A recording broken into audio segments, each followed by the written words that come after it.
Hi everybody, it's Steph from the Stellium Astrology podcast. I'm currently sitting in my car again and my baby is asleep in the back seat. And this seems to be like the best way to do things because whenever I go in the car at a certain time of day, he falls asleep, and it's become a bit of a strategic thing now. If I need to get some recording done, and I can do it in the car, that I'll take him for a little drive and then find a nice little spot to park up. And I'm currently at the local country park, which is really a lovely open space, but it's actually quite breezy where I am. So if it sounds like you can hear the wind outside the car, it's because it's quite a vast open plain. But yeah, I just wanted to say welcome back. I set a homework assignment last week, and I had a few people contact me and say that they really loved the idea of the homework assignment. So I just want to say thank you to everybody who's rated the podcast on Spotify. If you haven't already, all you have to do is go onto my main podcasting page on Spotify, and there's a little thing with three dots, a little button with three dots. And if you press that button, it will say rate this podcast. And of course, I would love it if you could give me 5 stars. I think it helps people to find me. I think that Spotify is more likely to recommend my podcast to people when they're Googling for astrology podcasts. So thank you, because that's really, really lovely that there's been a bunch of you who've already done that for me. I'm really, really pleased that you took the time to do it. And I also wanted to give a big thanks to my patrons. It's like I really appreciate all of your support as well, and I know that I've got quite a few of you booked in for readings over the next sort of few weeks and months, just because you obviously get your priority placement and you also get your discounts. So thank you so much for booking in and taking advantage of the discounts that you have been given as my most valued supporters, and people that I have a regular close contact with. And some of my patrons who may not be aware of this, there is an app you can download, and you can use it. It's like a direct messaging app with me as well, and I usually get those notifications. I have those ones switched on. I don't have Instagram switched on, and I don't have Facebook Messenger switched on because I can't deal with it. I think it's because I've got a watery moon, and yes, I know it's Scorpio moon, so it's like it can be icy, but it can be boundaried in its way. But I find too many messages coming up on my phone. I just find it gets really stressful. So I do have my Patreon messages, but I don't actually have Facebook or Instagram messages. So I go into Instagram I try to do it every day. I used to be on it all the time, but now I try to do it every day, but I don't always remember. Sometimes I do it every once a week or something like that. And Facebook, I'm the same with that too. I've also got a massive family on both sides, and they use Facebook Messenger to talk quite frequently, among themselves. And I've just got some chats on there that are constantly going off.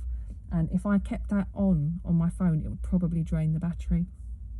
So anyway, enough of that.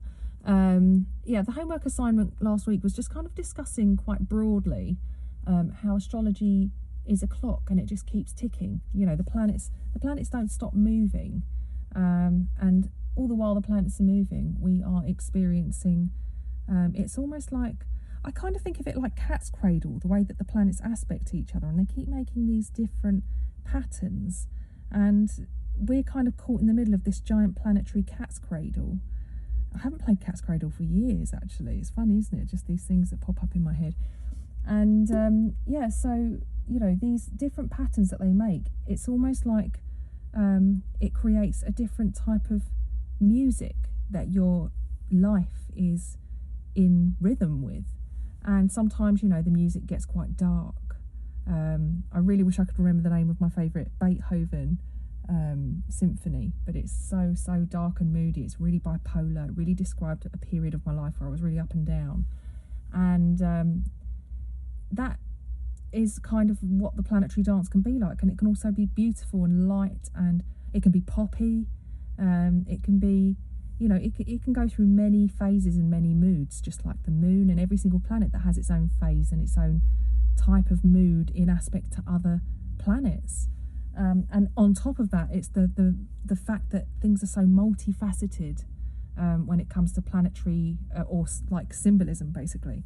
So even though, you know, we could say, oh, you know, Mars, Pluto, you could assign that to like, you know, a film like Cobra Kai, for example, the Netflix series, which is kind of like a sequel to the Karate Kid, but years later, and you suddenly realise that the bad guy is not really the bad guy, and you know, there's this whole other story that the film didn't explain, but it's all about discipline, and it's about like this kind of brooding, competitive kind of Mars, Pluto, you know, like martial arts are very Mars, Pluto. You have to learn the discipline, but you have the power. You know, you could abuse that power. So there's a, you know, I'm not saying Mars, Cobra Kai is totally Mars, Pluto, but that just popped up in my head. But, you know, Mars, Pluto could be like that. Or it could be about, you know, somebody who, against all odds, fights their way to first place. What kind of film could we be talking about there? I'm just trying to think now. You know, but there's like, you know, you start off at a disadvantage and you keep pushing and pushing and pushing, and no matter what, you fight through adversity and you get there and you're, you know, in this position where you were, you know, completely disadvantaged, completely disempowered, and you empower yourself. I just can't for the life of me think of a film now that I could compare that to. But anyway, so I'm talking about the way that planets can aspect each other and the various expressions that you can have within those aspects. But how do we connect with that, actually? A good way to connect with astrology in action, not just looking at the natal chart and going, oh, you've got this and you've got that. Oh, how do I express this? How do I articulate this? I don't know how to put these two planets together. I don't even know how to explain it when the planet's rising, for example. A good way to understand what's going on around you, or, you know, other people, is to look at what's actually happening at the time these events occur. So not just the birth chart, but also taking a moment to observe what the time is, where you are, and making a note of the time, date and place when something happens. And it doesn't even have to be a big event. It doesn't have to be anything in particular. I can't remember if I used this example last week when I was on the episode, but one of the things that really is an interesting observation to make is when a planet changes signs. So I was at a fair, I think, where was I? I think I was at, I think it was in North London somewhere now. It was some kind of environmental fair, and I was doing readings there, short readings, and I had quite a few people come and speak to me, and the Mercury was in the final degrees of Scorpio during that fair. Like, there was a lot of, you know, it was very, every client that came to me, they were talking about really tough stuff, and things like, you know, like secret affairs that they knew people were having, or, you know, marriage in crisis, you know, all the types of things that you'd imagine with a planet that is at the crisis degree, but in the sign of crisis. And then I had another client come along, and I noticed that Mercury shifted from Scorpio to Sagittarius, and suddenly the conversation was so much lighter and so much easier, and it just felt like there was a massive shift. And equally, a few weeks ago, probably a month ago now, actually it was a few days after Valentine's Day, actually, because a friend of mine got engaged on Valentine's Day, and it was when she was telling us about it. So it might have been actually the 15th of February, possibly. And she was telling us, well, as we were talking about her wonderful news and how great everything was for her, I was walking along talking to another girl who I always seem to get into these really, like, when I say deep conversations, they weren't super deep, but the content of the conversation was very, I would say, quite gritty. And we were talking about labour and some of the really disgusting things that happen when you're in labour. And I happened to mention about dairy allergy and, you know, stomach issues with dairy allergies and diarrhea and stinky dairy farts. And, you know, we talked about like pooping in labour and, you know, like things like that are just like, oh my God, like, would you really just have that conversation with somebody? But when I got home, I was thinking, do you know what? Why do I always end up talking about that stuff with her? I don't have her birth chart. However, I looked at the moon, and the moon, when we were taking a walk around this park that I'm actually sitting at right now, actually, funnily enough, the moon was in Scorpio, and it wasn't just in Scorpio, it was in the final degree as well. So obviously both of those examples have been about the final degree of Scorpio. Two different planets, moon and also Mercury.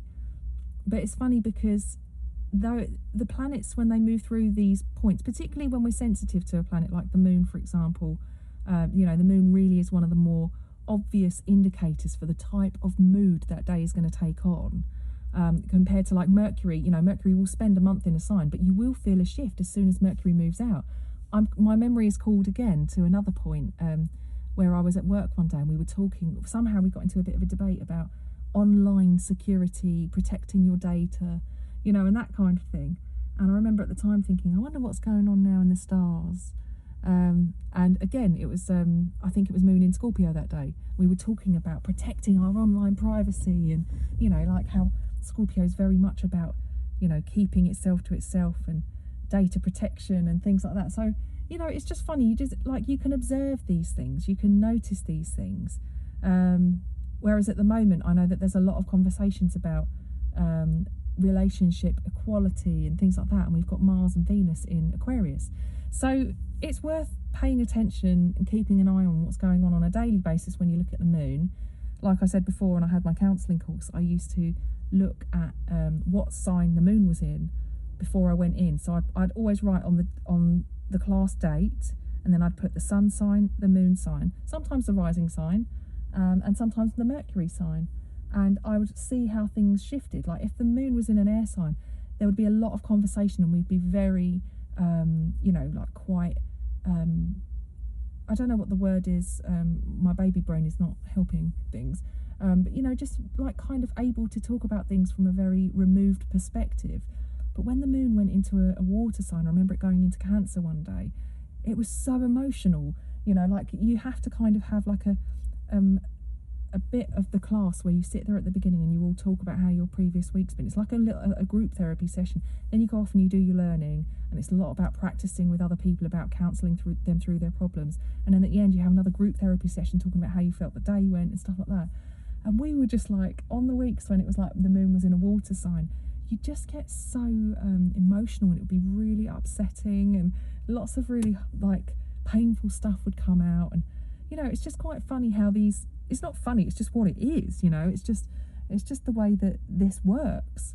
So keep an eye on that, but bear in mind you can also cast a chart. If you've got a specific time, you can cast a chart for when something is bothering you, you know, and you can get some insight. You can look at the chart and think, why is this bothering me so much? You can have a look at the moon.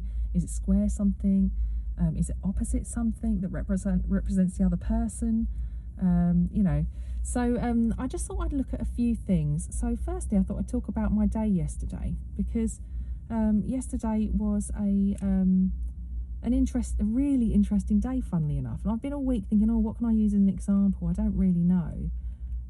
By the way, today I'm recording this and it's St. Patrick's Day, so I'm basically doing this on the, you know, the day before this episode's coming out. And I'm just going to tell you, so let's say my day started a lot earlier. I think my day started yesterday at about 6:30 a.m.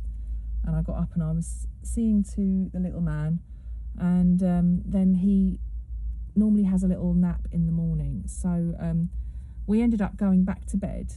I think we ended up going back to bed at about, let me just put, I think it was around, I've actually made notes of when I went back to bed and everything, so let me just get my notes out.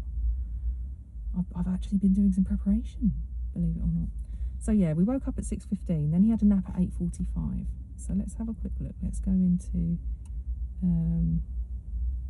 let's do 30 minutes ahead. I'm using Astro Gold again, and we'll do another 15 minutes ahead because that will put us exactly where we need to be.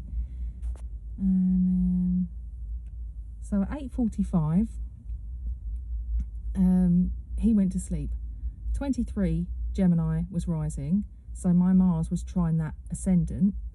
But actually, the midheaven was 16 Aquarius, which is square my moon. And also Saturn is just on the midheaven, as is Juno, which I think I mentioned Juno before. And the moon was at 2 degrees of Virgo. So we went and had a lovely long nap. And normally I start a mum group. One of my mum groups that I go to starts at about, what time does it start? 10 o'clock in the morning. But I kind of woke up and I knew that we were going to be late, and I thought, you know what? Let's be late. Oh, the other thing is that Jupiter is in Pisces and it's sextile my sun at the moment. So also, you know, Jupiter in Pisces could, what would you say? Not enlarge, basically. Enlarge that sense of Piscean lethargy that you can get.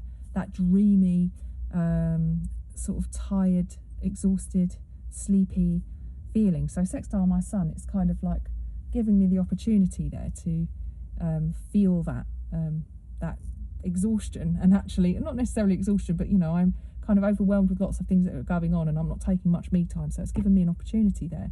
So that's what was going on there. So then we kind of got up. Let me go and plug in the next time. So I think we woke up at about, edit chart, right, I think we woke up at about 10:20 and I ended up going to the group. So at 10:20 when we woke up, 1 degree Cancer rising, it's not massive, but yeah, the moon is at 2 Virgo. Now what's interesting is it's going to oppose Mercury, it's going to oppose Jupiter and Neptune and the Sun. Not all today, or not all yesterday when it started, because the moon doesn't travel that fast, but it would be taking its time to travel round and possibly oppose Mercury. I don't know if it was going to get as far as Jupiter yesterday, but largely yesterday it was unaspected until it opposed Mercury and actually trined Uranus and Taurus. So what happened was, and remember we have orb here, it doesn't have to be exact, but we have orb.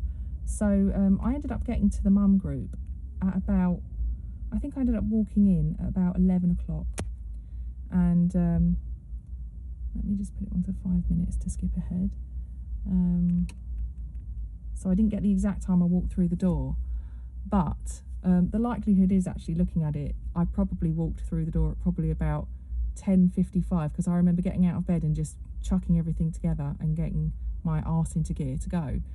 So suddenly we have Pluto, Mars and Venus in the 7th house. We have Cancer rising at about 9 degrees at that time, and we have Mercury just about to cross over the midheaven, and the moon is opposite.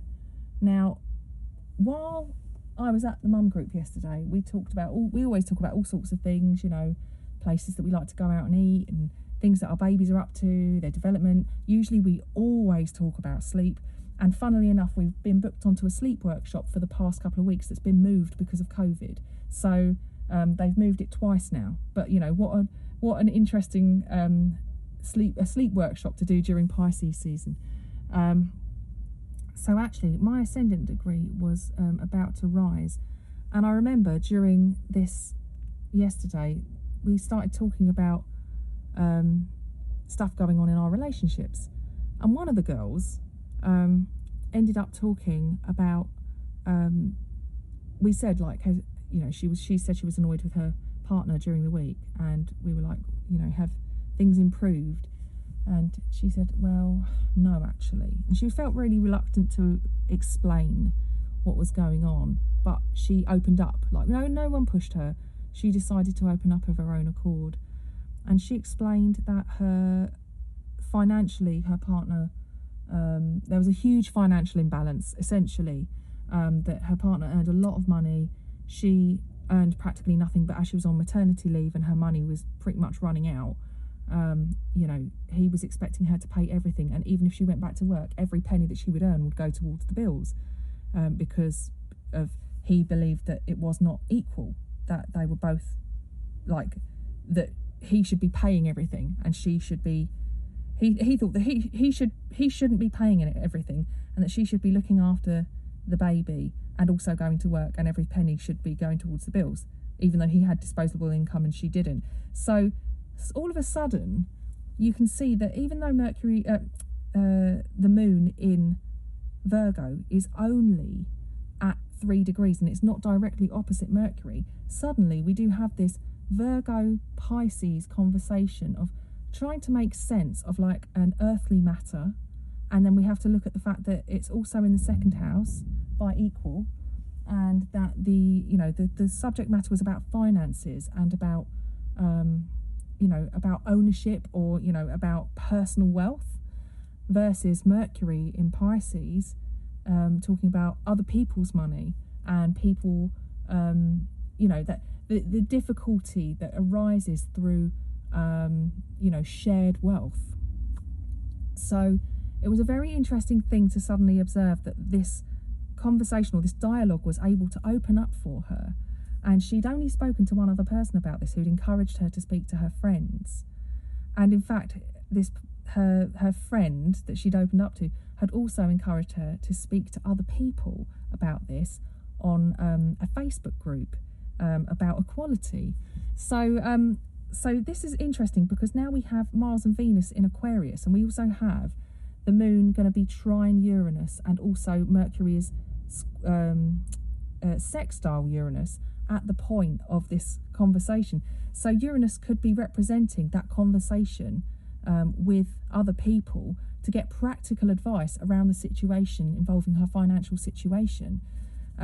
So regardless of your opinion on this person's financial situation and relationship issues, the thing that's really interesting to me is the fact that it's actually reflected in the planetary dance.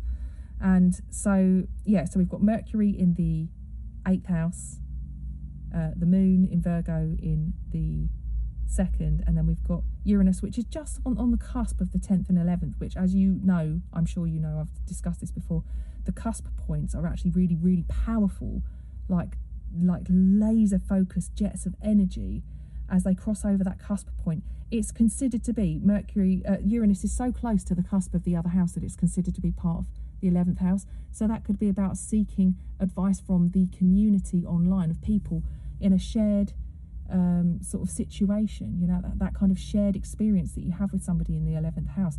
We're all in this together, and that social connection that you can have with other people. So what happened after that was I went shopping. I went food shopping. So I went to the local shop and pottered about for a while and bought some food for the little man, and went home and spent a massive chunk of my day cooking my favourite soup and making him some weaning recipes, which I think you could put that down to Moon in Virgo, because it's all about diet, and you have to be really careful when you're cooking baby's food. You have to be really thinking about what you're putting into it. So that was part of the day, and not anything that I feel was too remarkable, other than the fact that I was doing something that felt kind of Virgo to me. It was healthy food, basically. Now, at about, let's see if I can skip ahead now. Let's go back to casting the chart. I hope this is interesting for you guys. So let's edit the chart and go into, I believe it was around 5 to 5:30. I'm going to say 5:30 when she contacted me and told me that she'd posted her scenario in a Facebook group and she was waiting for people to respond. And so now we have the moon in the 12th house at 5:30. Oh dear, somebody doing a bit of a wheel spin on the gravel there. Did you hear it? So now at this point, the midheaven's in Gemini. So you're looking for understanding and opinions. You're looking to discuss. It puts Mercury in a very important position because it rules the overarching flavour of the chart right now. So Mercury in Pisces is very important because we have the midheaven in Gemini, and the midheaven in Gemini in almost the middle degree, basically at 17, saying, basically wanting to discuss a situation where they feel like it's really undecided at the moment. The moon is now at 6 Virgo and is within orb of trining Uranus. So, and this is now, Uranus is in the 8th house. So it might be that it's awakening her to other people's ideas of what is a shared financial situation or shared combined finances. And it's opposing Mercury within orb as well. and it looks like also it's quincunx Venus. Now, isn't that interesting that Venus is getting in on the action, and Mars as well? So Mars and Venus at 7 and 9 degrees.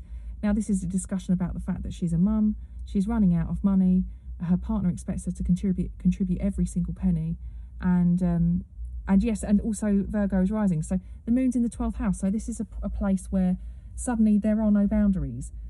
Everybody is involved in her problem. And opposing that is Mercury in the 6th house, talking about, the 6th house originally, traditionally, used to be called the 6th house of slavery and oppression. And the responses she got back from people as they trickled throughout the evening were all complete and utter shock. And actually, the conversations that arose, like every single emoji underneath, it was on Facebook, every single emoji was like the angry one, the crying one, and the care one. There wasn't a like or a love or anything. It was all shock and anger. And people were saying, oh my God, I can't believe this situation. And so it was almost like, and also just to mention that stellium in Pisces, the Sun, Neptune, Jupiter, and Mercury were all setting in the chart. So the ascendant was 20 degrees Virgo, so that puts the descendant as 20 Pisces. So that's the Sun, Neptune, Jupiter, and Mercury all straddling the descendant. So this is shining a light with the Sun on an issue where somebody feels helpless, or unable to take any control or understand what correct boundaries are in this situation. And then we've got the descendant there at 20 degrees, and then on the other side we have Jupiter. So this could be putting it out to a forum in order to learn. It could be about searching for meaning and searching for understanding. And then we've got Mercury there as well. So this is about the voice. And this is all about people coming back with their opinions, their experiences. So how interesting that this is going on. And as time ticked by throughout that night, last night, the ascendant then shifted into Cancer, which made it the moon very important again, the moon and Venus, because then the ascendant shifted into Libra. Now, I know as the evening went on, people were getting very angry and they were shocked by what happened. And so during this time, we had the stellium in Aquarius moving from the 5th house, which is children and love affairs and things like that, into the 4th house, which is, matters of the home and stuff. So, I mean, I don't really know if I need to go on anymore. I think you can see how interesting it is. But as the night went on, she got closer and closer to be sort of awakening to the imbalance in her relationship, because it had always been like that. She'd always paid half and she'd never earned much. And he always had disposable income that he was able to buy himself all sorts of nice things. And this is Uranus in the 7th house. It's looking at around sort of like 9 p.m. Uranus is kind of in the middle of the 7th house cusp.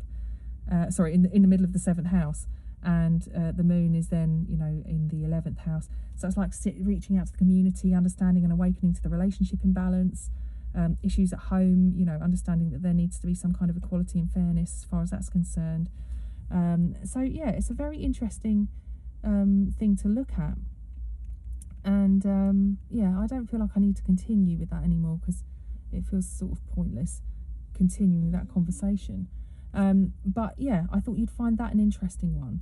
Now, another thing, I did have other things to look at. I'll mention just very briefly that when I launched the Stellium Astrology podcast on the 29th of July 2020, the launch date was 9:38 British summertime in Northampton, which is where I live in the United Kingdom.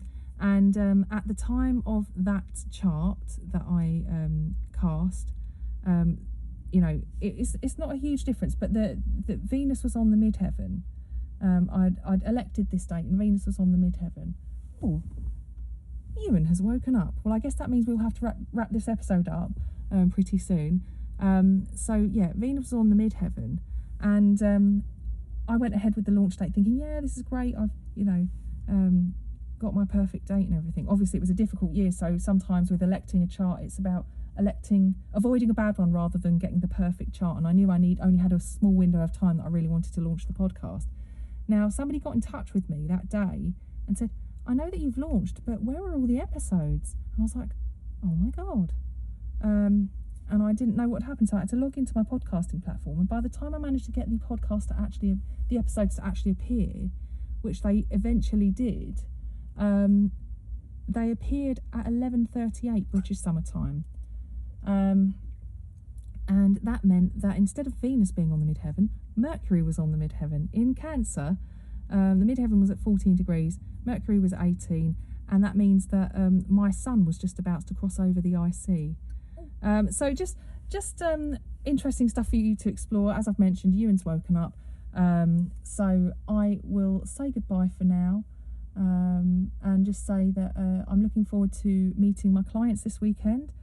I think I have Holly coming to see me, who's one of my patrons, and also Julie, who's coming to see me too. And I'm really looking forward to actually seeing you face to face, though it will be over Zoom. It will still be lovely to see you guys. And who knows what I'm going to talk about next week. Maybe I'll talk about a few other charts that essentially, you know, display astrology in action, or perhaps I'll talk about something completely different. I've got lots to plan, lots to think about, and I've got a weekend ahead of me that's got all sorts going on. I'm going to be on another podcast, guys. I'm going to be interviewed by Mary English, the astrologer, who I've mentioned on this podcast. She has her own podcast as well, and she is going to interview me on Saturday. I don't know when that's going to go out. She interviewed me previously as well. It's always a fun chat with Mary. I love her. She is a Gemini moon, and she's got some Aquarius stuff going on, and obviously that really speaks to my Gemini ascendant and my Aquarius stellium. So I'll let you know when that interview comes out, and you guys can hear me being interviewed, as opposed to doing all the talking. Well, I'll still be talking, but you know. So just one other thing to add that I have failed to mention so far. It is on Sunday, International Astrology Day. Now, International Astrology Day is when the sun enters Aries. There is a shift, or usually you notice that with the sun moving from Pisces into Aries. And because Aries is the first sign of the zodiac, it is considered that the sun is starting a new cycle. So people often cast a chart for the Aries ingress because it's usually a very poignant one. And yeah, I get confused because I'm very scatterbrained sometimes and very scatty. And I often say it's the new year, so I'll be referring to it as the new year, and I say Happy New Year, and it is kind of, it's a new year from that point. However, it is actually the International Astrology Day, but yeah, I still call it the new year. So I'm going to wish you guys a Happy New Year, and just to let you know that the full moon in Virgo video is on the Patreon page for the VIPs, but there's also a tarot reading I'm putting out along with the monthly astrology highlights for everybody on the Buds tier, which is the lowest tier and the most affordable, I'm told. And that is, I did a kind of a year ahead reading. So I'm hoping you guys will like it. It's very honest. You can't hide from the truth with tarot and astrology, can you? It's just there. You just have to read it, understand it, respect it, and work with it in any way you can. So yeah, check out the Patreon page because I've got a tarot reading going up there, and it's packed full of interesting insight, and also the monthly astrology for March if you haven't already seen it. So happy astrological new year. Yeah, and I hope you enjoy the stuff on the Patreon page. Anyway, I hope you guys are all good, and I'll speak to you next week. Thanks for tuning in.